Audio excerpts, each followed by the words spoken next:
yang berlumuran darah setelah kejadian.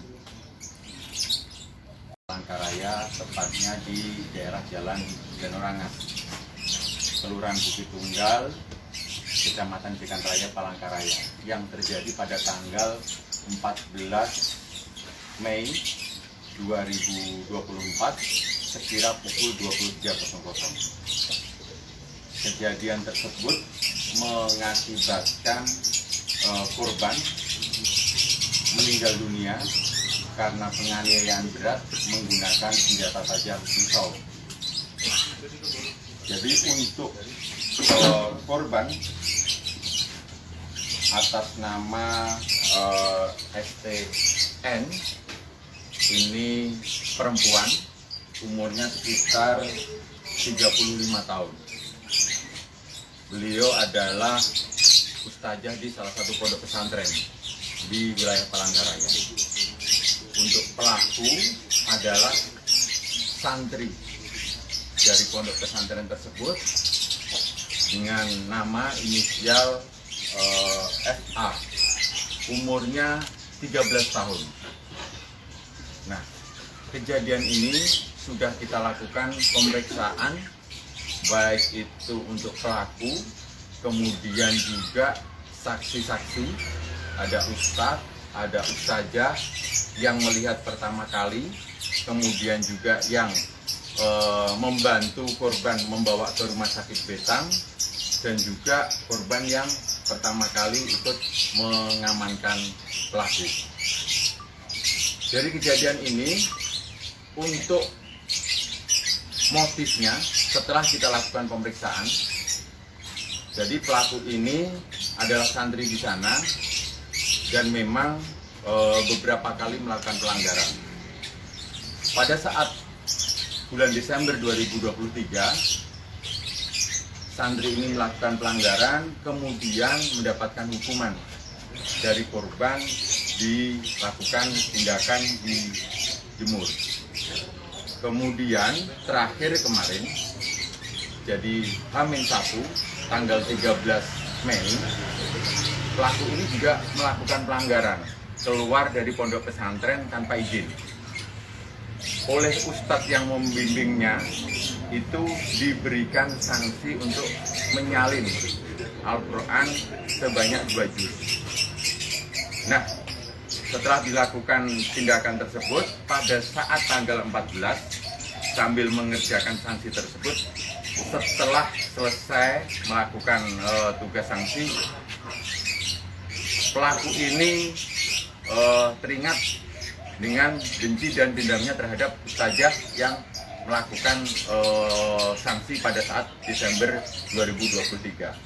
Kemudian pelaku masuk ke rumah korban melalui jendela, kemudian langsung melakukan penganiayaan berat. Beberapa luka di tubuh korban, ada luka di wajah, ada luka di leher, ada luka di dada, kemudian ada sekitar di lengan kanan dan lengan kiri. Barang bukti sudah kita amankan, berupa senjata pelaku juga sudah kita amankan, baju korban, baju pelaku, dan barang bukti lain sebagai pendukung sudah kita amankan. Kemudian untuk pelaku, kita persangkakan pasal yang pertama, pasal 338, tentang pembunuhan dengan ancaman pidananya 15 tahun. Kemudian juga kita lapisi dengan pasal 351 ayat 3, penganiayaan berat yang ancaman hukumannya adalah 7 tahun. Tetapi di samping itu juga kita juga tetap mengikuti aturan sesuai dengan Undang-Undang Nomor 11 Tahun 2012 tentang sistem peradilan anak. Untuk anak yang bisa dilakukan penahanan minimal umur 14 tahun, yang bersangkutan masih umur 13 tahun. Jadi ini kita lakukan penahanan, tetapi kita tetap kenakan wajib lapor dan proses penyidikan sedang berjalan. Demikian yang bisa kami sampaikan pada kesempatan rilis siang hari ini. Proses penyidikan juga berjalan dan mohon dukungannya, semoga permasalahan ini bisa segera tuntas. Terima kasih. Assalamualaikum warahmatullahi wabarakatuh. Pak, bisa dikatakan pelaku dendam pada korban? Dari pemeriksaan pada saat kemarin didampingi oleh Bapak, pelaku menceritakan seperti itu. Jadi yang membuat benci dan dendam itu pelanggaran pada saat bulan Desember tahun 2023, di mana Ustazah ini karena santri ini melakukan pelanggaran diberikan hukuman di Jemur tersebut. Pak, pada saat korban dianiaya yang jatuh itu korban sendirian di rumah? Ada anak-anaknya, tapi anak-anaknya kan masih kecil. Anaknya itu ada 4, umur 9 tahun, 5 tahun, 3 tahun, dan 45 hari. Suaminya sementara ada di Madura.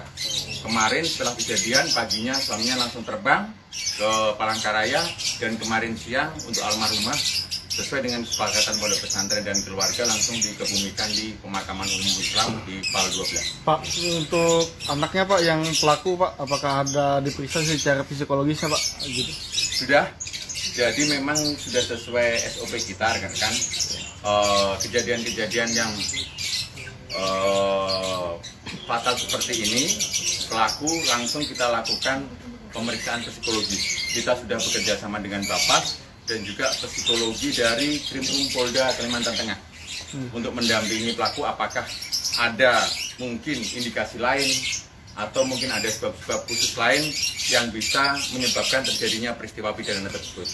Tetapi sampai saat ini secara kejiwaan normal, dan memang keterangan dari pelaku yang menjadi penyebab dari kejadian tersebut adalah rasa benci dan dendam dengan kejadian di bulan Desember tahun 2023. Senjata yang digunakan Pak? Senjata yang digunakan pisau, Mas. Dapat pisau apa Pak? Ya? Dari mana Pak? Dari rumah di korban. Kemudian luka itu luka sayatan apa luka tusukan? Luka tusukan. Yang Berapa banyak kali, luka Mas? tusukan Ada berapa luka? ada beberapa kali, lebih dari 5 kali.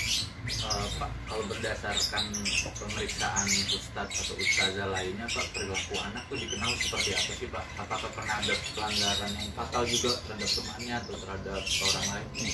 Yang sudah kita dapatkan keterangan pelanggaran 2 kali tersebut, jadi bulan Desember sama kemarin. Kita masih fokus terhadap kejadian, tapi untuk kejiwaan dan mungkin pelanggaran-pelanggaran yang lain kita masih dalam proses penyidikan dan pendalaman. Sebelumnya kejadian serupa misalnya kayak kekerasan seperti pernah terjadi deh Pak di pondok pesantren itu Pak? Dari pemeriksaan para pengasuh di pondok pesantren tidak ada. Pak Polres, ini kan dia merencanakan berarti kan? Itu ancaman maksimalnya kalau untuk undang-undang penilaian Anda berapa Pak? Untuk perencanaannya malah kita belum menemukan arah ke sana, karena jadi keterangan dari pelaku setelah selesai melaksanakan sanksi menulis itu, tiba-tiba muncul benci dan dendam, secara spontan langsung masuk ke rumah dari korban. Jadi unsur-unsur perencanaannya masih dalam pendalaman, tetapi dari keterangan saksi dan alat bukti yang ada, pisau pun ini diambil di rumah korban. Jadi direncanakan secara khusus, kita belum menemukan cara. Ancaman maksimalnya Sejauh ini, kalau bisa disebut kenakalan dia atau pelanggaran itu sebenarnya masih di batas wajarnya anak-anak umur gitu ya Pak. Cuman respon dia terhadap hukuman itu yang nggak wajar gitu ya Pak. Betul. Jadi tindakan ada reaksi dari sanksi yang diberikan ini yang akhirnya menimbulkan tindakan seketika melakukan penganiayaan itu yang masih dalam proses penyidikan. Pak, berarti kabar yang beredar itu korban kerasukan itu benar? Sampai saat ini belum ada keterangan yang mengarah ke arah sana.